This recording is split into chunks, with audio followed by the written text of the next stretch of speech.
Hello and welcome to a special deep dive on SCP Cafe. Today I am looking at the two entries that myself and aismallard submitted for the collaboration contest, SCP-4406, Sudden Thunder, and UIU File 2017-102. Now, this episode is a little different than most in that it is a video show, first and foremost. This is available on YouTube and Patreon in its full video form, as well as scp.cafe. But if you are getting the audio version of this via Spotify or Apple Podcasts, just be aware that what I'm doing on the video side is kind of looking at the piece and talking about it as I go. It is available. I've got it sort of blown up, so on a full HD display, it should be thoroughly readable. And we're going to jump in. Start at the top. We've got a little pull quote. Welcome, John Powers. We're right now in the early days. We're just setting expectations. We're introducing people, places, and things, and we do a little bit of each of those in the little pull quote in the beginning. So, welcome, John Powers, and then we have a command prompt. This is J Powers at UIU-Raven and tilde for the home directory. UIU-Raven, we can probably make an assumption that John Powers works for the UIU. He is currently in his home directory. That's what the little squiggly tilde signifies. And then right next to it is a little pound sign. And this is just a little bit of flavor because typically for a user account, that should be a $sign as a standard user. But John Powers, as somebody fairly high up in the UIU, gets a little more than that. Maybe they demanded it. But this is sort of a cowboy way to operate. You don't really want to run your everyday stuff as a privileged user, but they are. And the command that they're running is whisper show scpf-c thompson /scp/4406. So we wanted to make this somewhat approachable, whether or not and we haven't actually explained what whisper is yet, but here it is a command where John Powers is saying whisper show presumably some station at the SCP Foundation, and then show us SCP-4406 out of it. So we get connecting and then connected, and then we have the article. So what we're trying to imply here is that you are pulling this article up via a UIU workstation. So the UIU has access to this SCP entry via the SCPF-C Thompson workstation. So below that, we have our little info bar and then a RISA notice saying, and this is actually a mistake, it says you are to viewing, it's supposed to say you are viewing this file in discussion mode. Proposed edits, notes, commentary, section information will be visible in the article. So what we wanted to do here, the reason that this exists, is we wanted there to be some obvious conflict over the actual veracity of what's been written so far. We wanted there to be the possibility early of a not entirely reliable SCP article. So aismallard came up with this discussion mode idea, and I love it. I've actually never really seen anything quite like it before, and I think it did exactly what we wanted. So we go from that into the header. So there's a lot of stuff before you actually get into the typical header with the item number and the object class. You've got our block quote, we've got the little info bar, and then the RISA notice, all that before you actually hit an item number. So we have level 3 classified, SCP-4406, and then object class Keter is struck through, and then neutralized is what it is currently set up as. So the discussion mode could be in relation to why is it now neutralized, or, the thing was always going to be a neutralized piece, but the Keter struck through and neutralized was the combination we wanted to go with to set the stakes appropriately. So below that we have an image, and this is a screenshot I took from some reverse engineering and debugging software called IDA Pro. It's a decompiler. It's used for all sorts of computery stuff, typically for analyzing malware. is what I tend to use it for. And the caption says, unrolled main loop of SCP-4406 for the x86-64 architecture. Note presence of underscore P5GM pub 3 call in green. And that is true. That's here. What we intentionally omitted from that is the thing right below it. The only thing that call is actually referencing, and that is highlighted in pink in the article, _imp_unpack_whisper. And the idea was that we, again, may have an unreliable narrator or not getting all of the information right up front. So we've also referenced Whisper now twice before we've even hit the containment procedures. So the procedures are quite short because at this point it's neutralized. So an inert copy of 4406 is kept on a standard issue field laptop in a Tempest certified vault at Site 11. Now, Tempest is a real thing. That's a NATO certification for emissions control. And this is how you deal with really high-level attacks that may involve pressure waves, audio, whatever, some way of either extracting or infecting machines.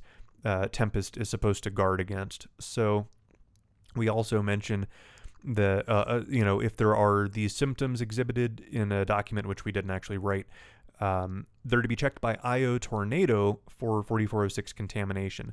So we do end up using Tornado later on in the work. We don't. It's left a little bit open to interpretation, but we'll come back to Tornado dead last in the piece.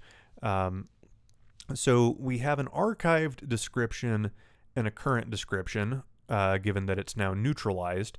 So the archive description is that it's highly advanced surveillance software, which masks itself from the host operating system by means of an electronic anti-meme. And this was the core idea that aismallard really wanted to push. It was actually like the first thing that we talked about. It's like, I've got this idea for an anti-meme that only affects electronics. Like humans can, will observe it, but electronics cannot. One thing led to another, and I, started thinking about how that could work in malware, and we didn't actually go with the initial proposed idea of invoking speculative execution, some really high-level stuff, and it honestly, it would have been so into the weeds in IT and computer science stuff that it probably honestly isn't worth it, so we omitted it. We did leave the note in on, it is still detectable by sapient perception, but not electronic. And we sort of tease what the anomaly is, that it manipulates CPU pipelines to prevent execution of code, which would indicate its existence to automated system. And this concealment strategy is similar to that of non-anomalous rootkits. And then we have a footnote explaining what a rootkit actually is, a malicious program which gives an attacker backdoor access to a system and avoids detection by removing itself from the process lists and execution statistics. That is all real stuff. Rootkits are no joke, and we don't quite explain how exactly the thing works, which is relevant to both pieces in the end. But we didn't want to give too much away in the beginning because the two pieces do both kind of need each other.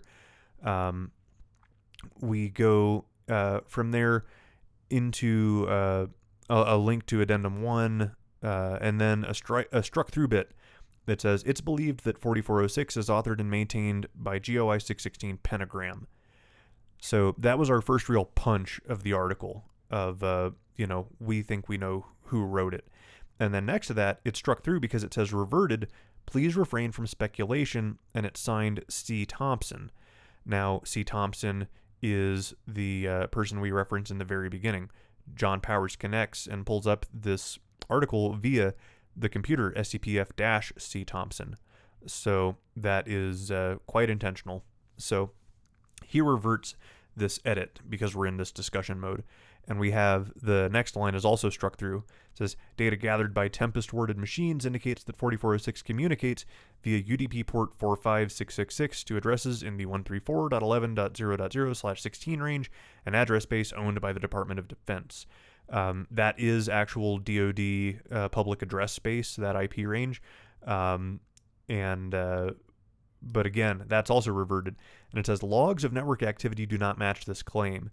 Now, as you go through both pieces, this is actually true. The logs of network activity will not match this claim because Whisper has so thoroughly infected the Foundation that it has hidden all traces of itself along those lines. So they can't get the logs to prove the claim because it's sort of a circular problem. They can't do the logs because the virus hasn't. The virus is preventing it, and then to activate it and prove it, they would have to have the virus work, and then it's not going to work. So, so that was intentional.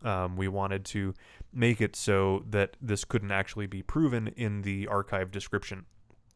So then we have an underlined bit, and this was like we weren't sure how to present the rejected versus approved edits. So we initially, it was a little more colorful and all that at first, and we ended up just preferring this.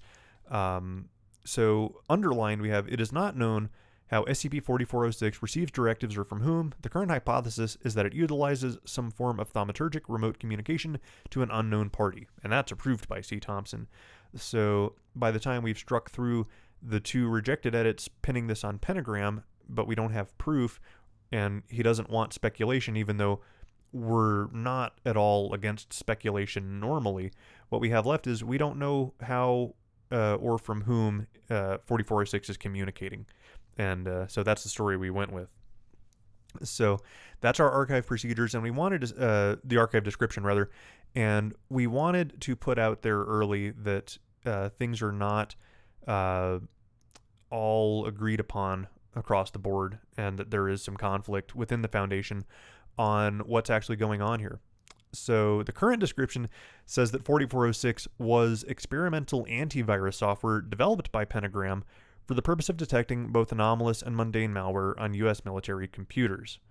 So we had the archived description that said it was highly advanced surveillance software, and the current description says it was antivirus software. So they are in direct conflict with each other. And then we say, due to a programming error, it escaped its internal network, and it installed itself on over, and there is a big, long black box here. This is, I want to say, 11 black boxes. It was supposed to be at least 10 billion devices worldwide.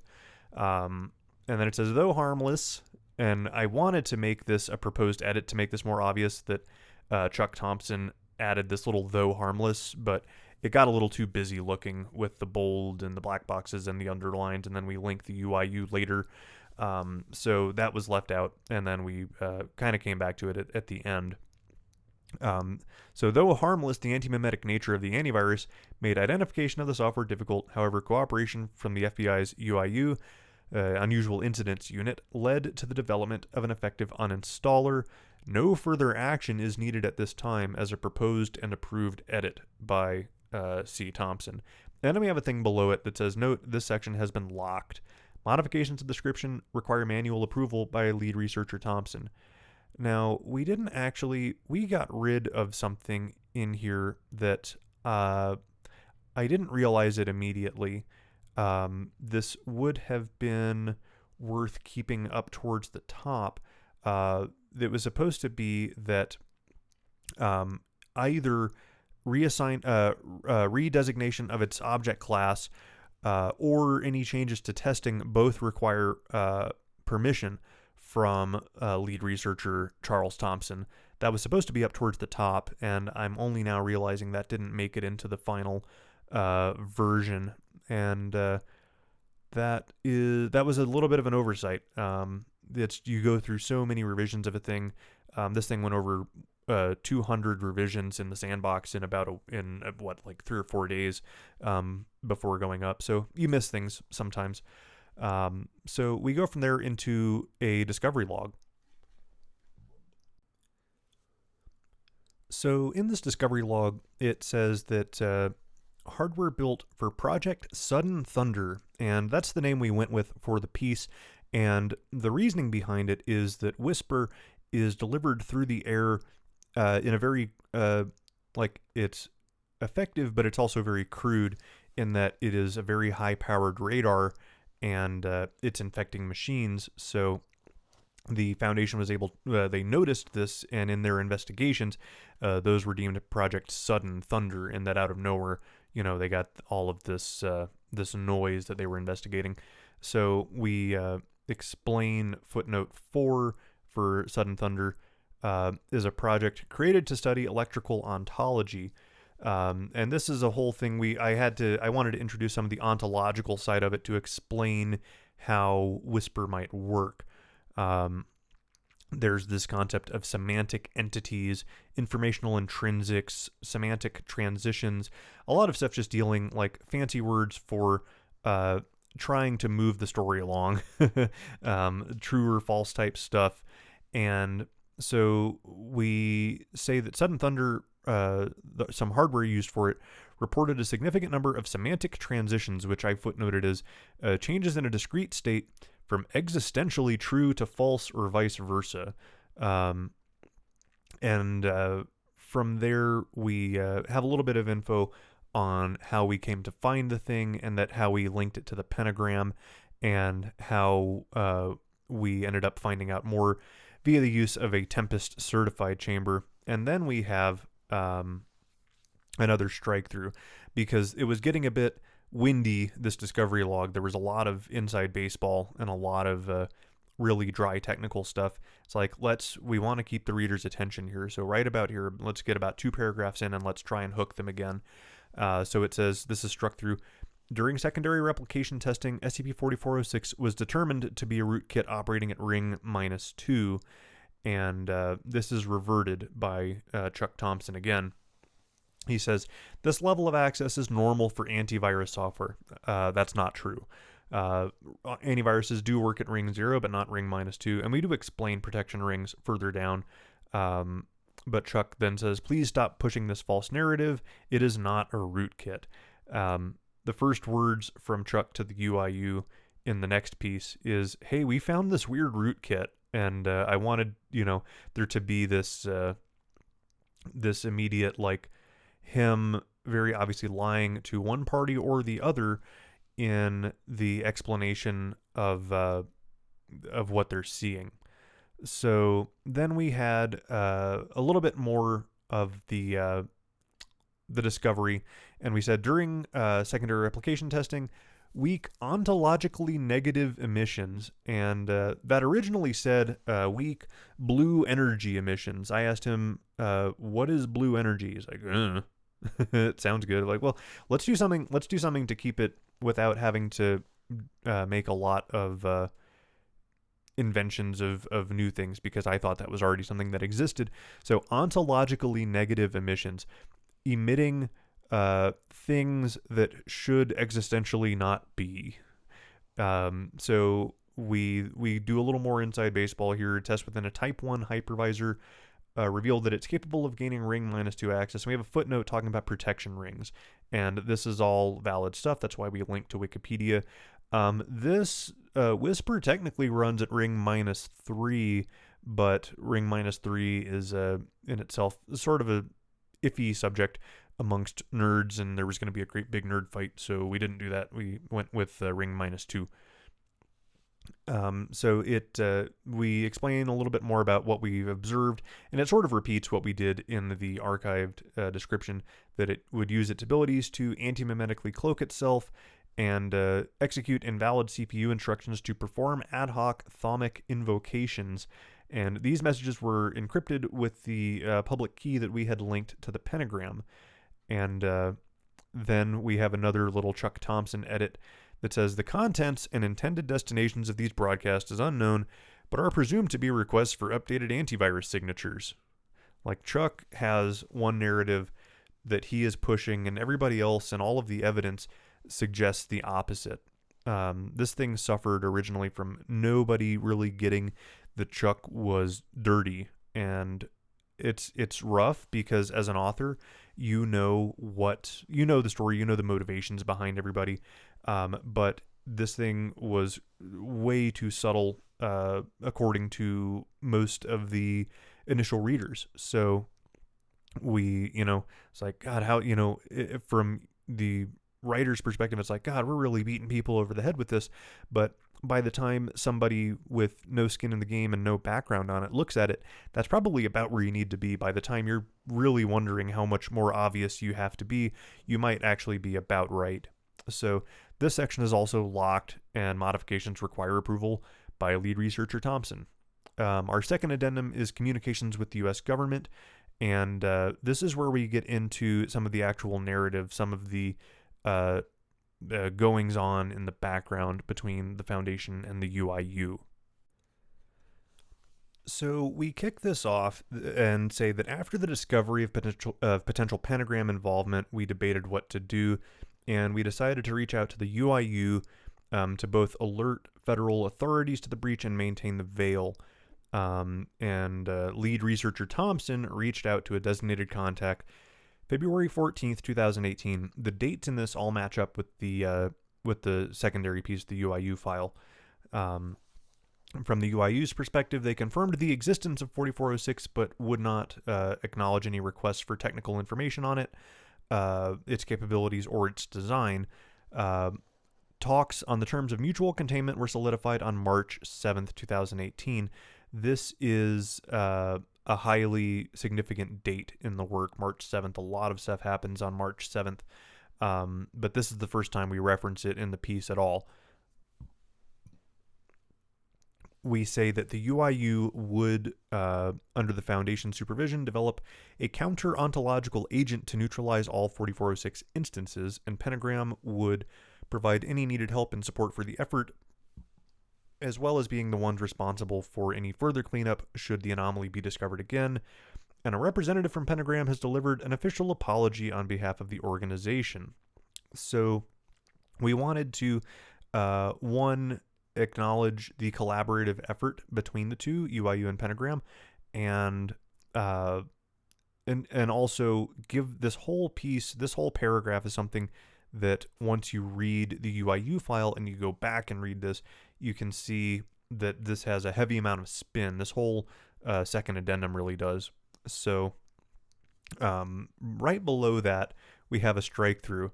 And this says, lead researcher Thompson was seen leaving a Washington, D.C. area strip club the same night. Now, we didn't really elaborate on why this was relevant, but it becomes relevant in the UIU file.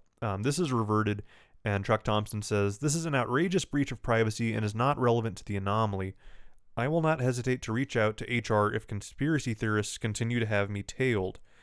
So the idea is that there's talk going on behind the scenes in back channels that you're not seeing in the work, to the point that people within the Foundation, maybe on this same research team, are actually having Chuck Thompson tailed because they suspect he might be dirty.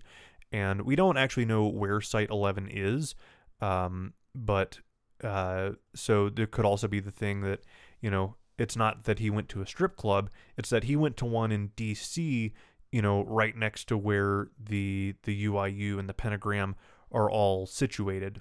So that was the kind of the purpose of that.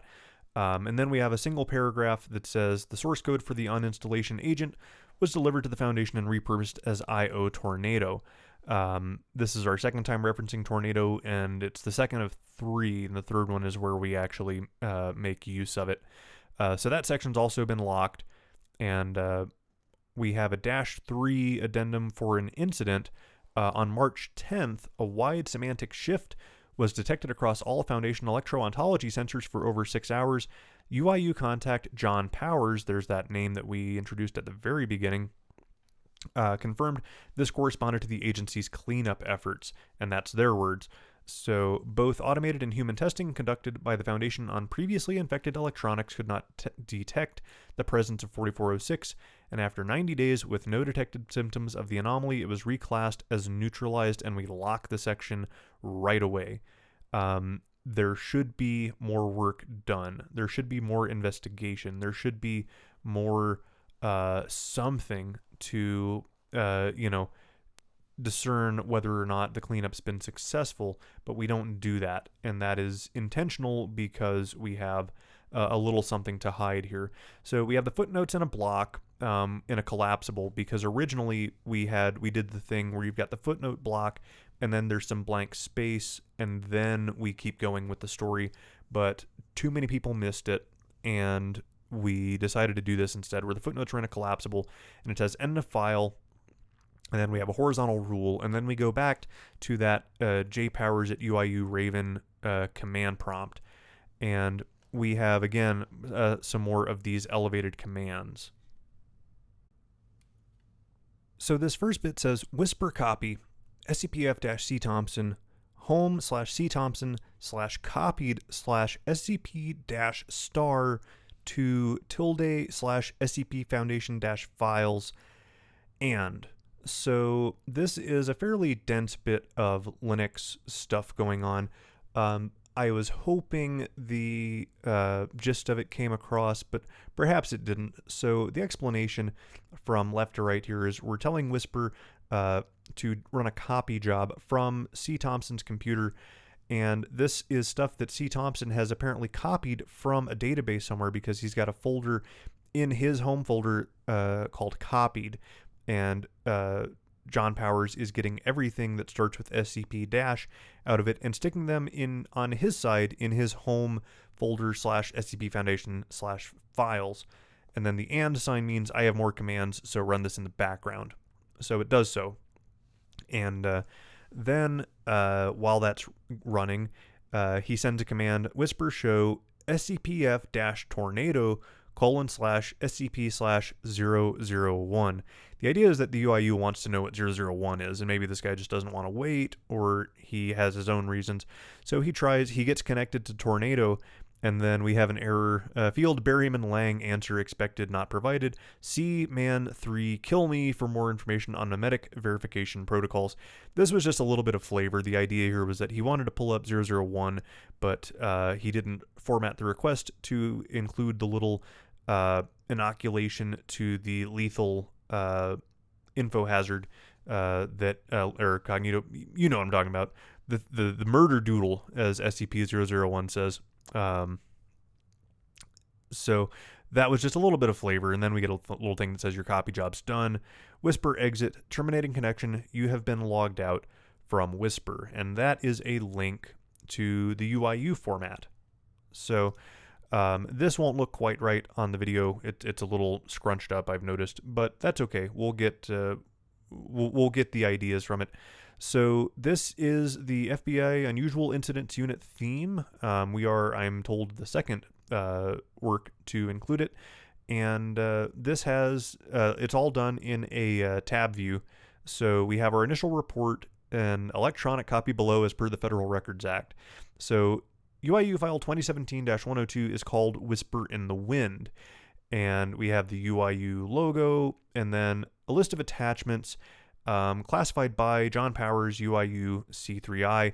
C3I is a Department of Defense subunit dealing with sensitive electronic communications.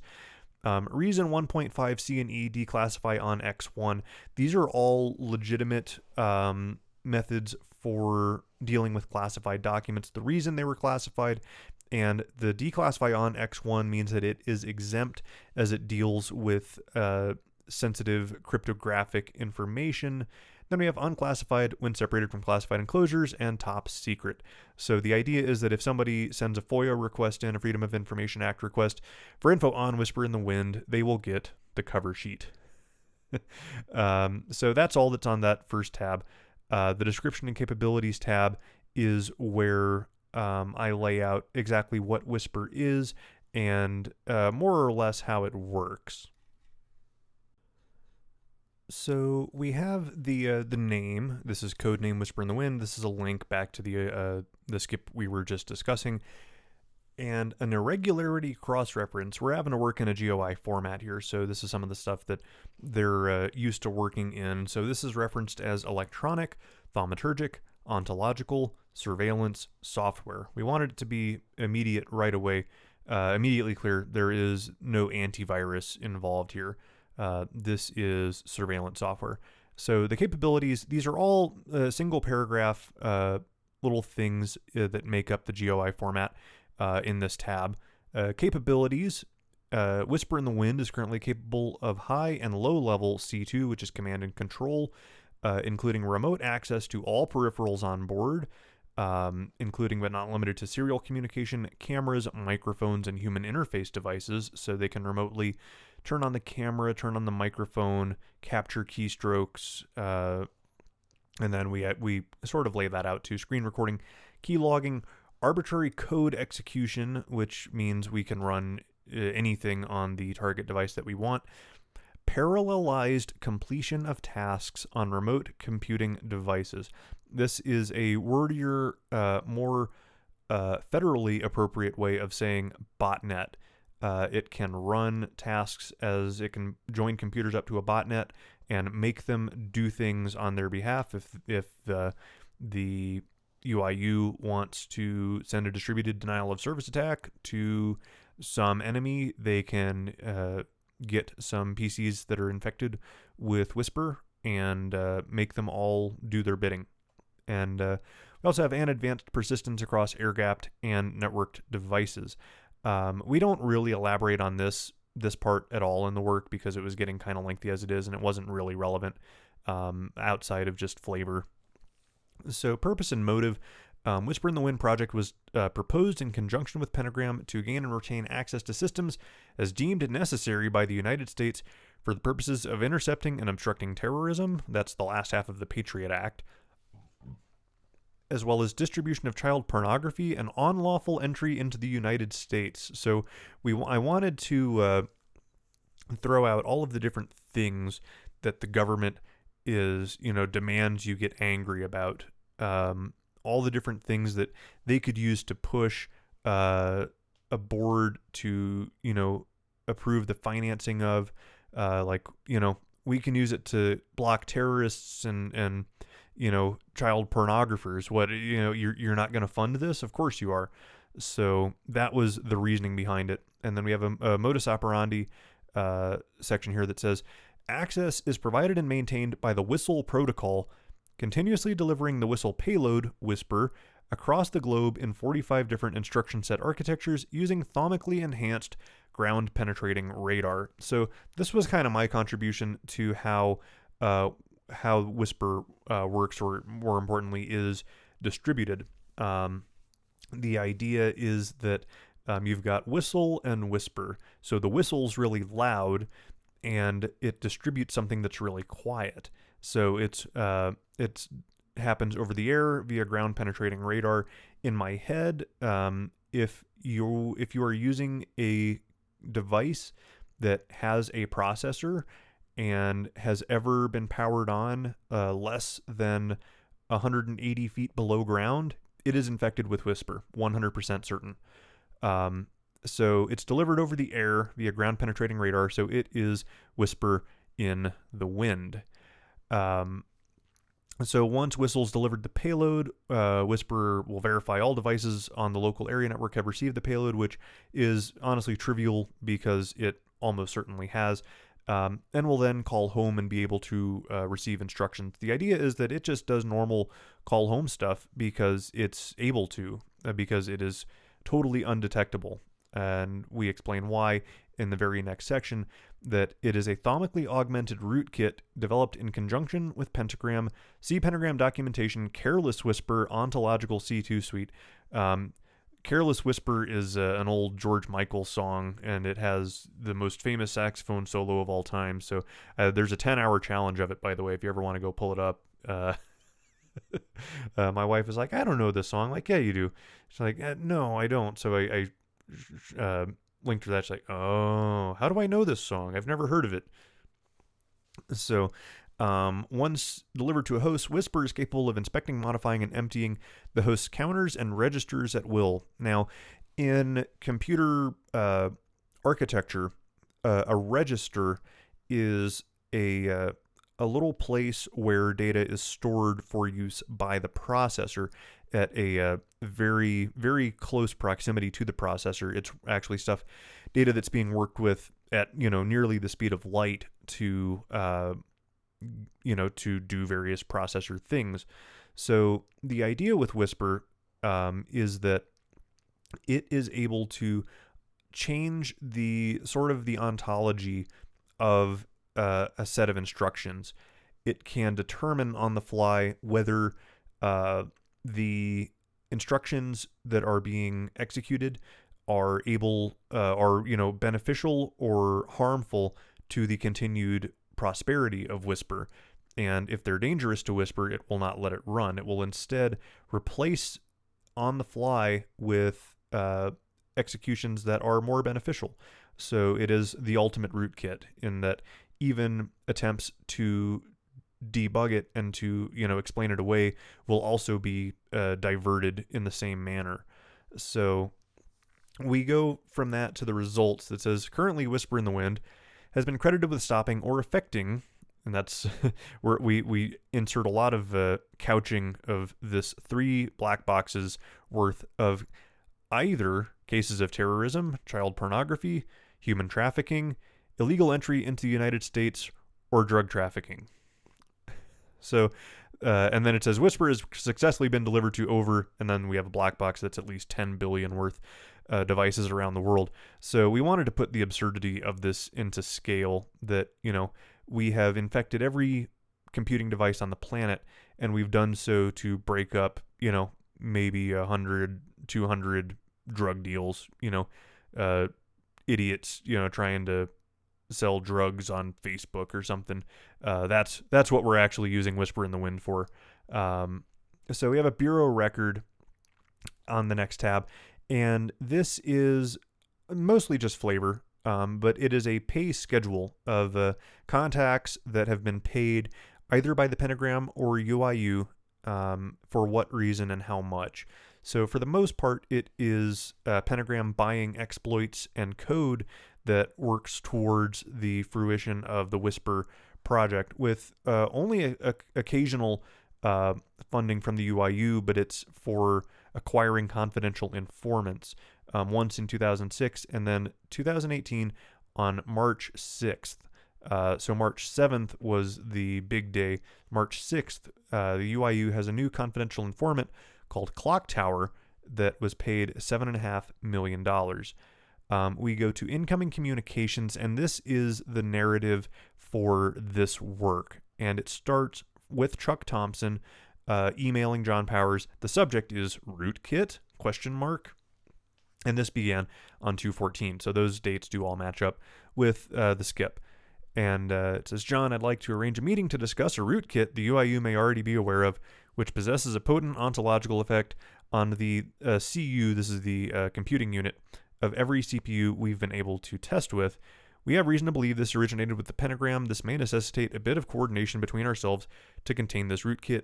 We haven't yet confirmed to what extent this exists in the wild due to the size of the testing apparatus, but we're hoping to have something definitive within the next 30 days. Your assistance and expertise on this would be appreciated.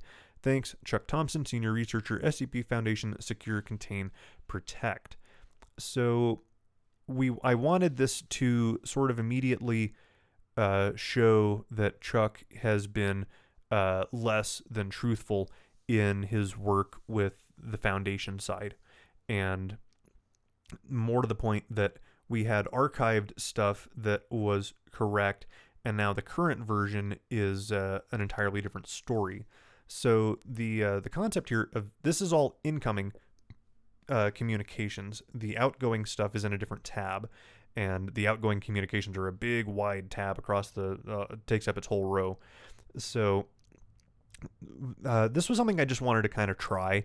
I know in my head all of the outgoing communications, but I wanted to omit them and see what sort of a story could be told just by the incoming side, and let John Powers be sort of a silent man and you never actually see anything that he says in this work in either work.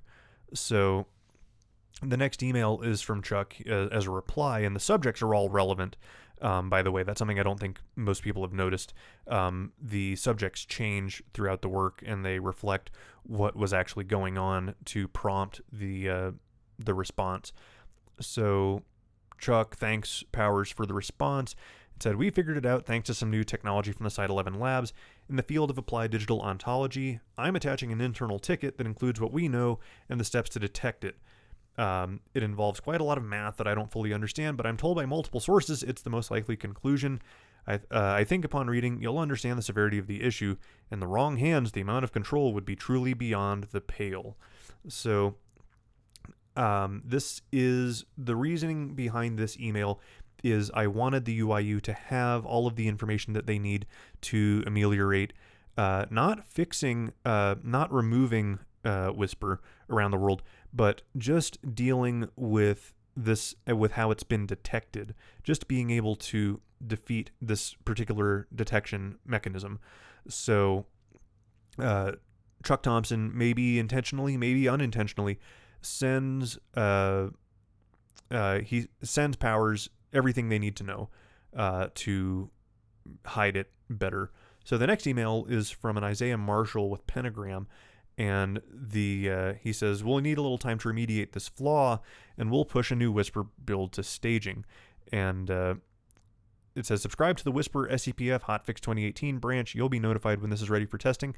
There's a thing in parentheses that says Oliver can help you do this. I wanted to put out there that Chuck is maybe, that John is maybe not terribly tech savvy.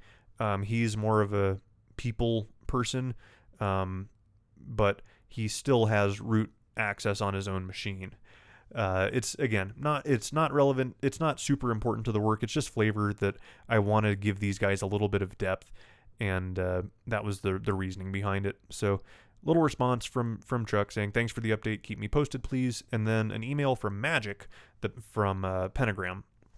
So Magic is a tool that I always build. Whenever I have a new job, I build a set of tools to make my job easier, to automate things, or to, in some way speed things up. So when people ask me, "How do you get that done so fast?" I reply, "Magic."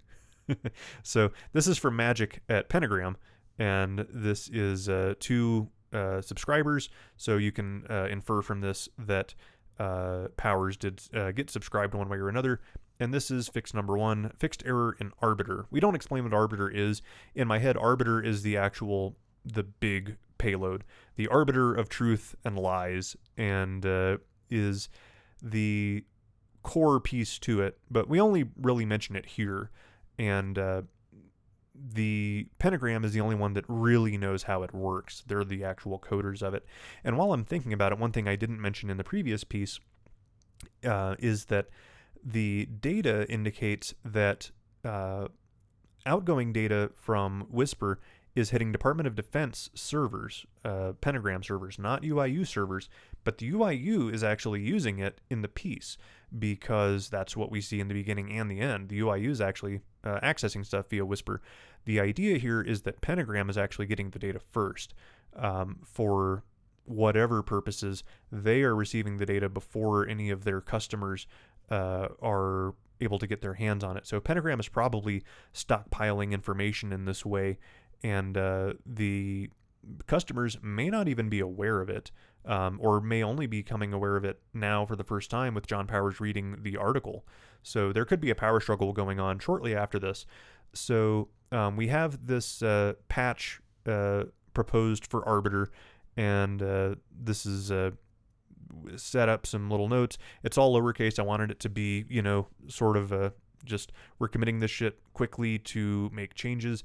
Fixed fuckery and Arbiter's heuristic-based evasion. I wanted it to be clear this is not fixing, this is not like rolling out a fix to roll this thing back around the world. We're just fixing the evasion mechanisms.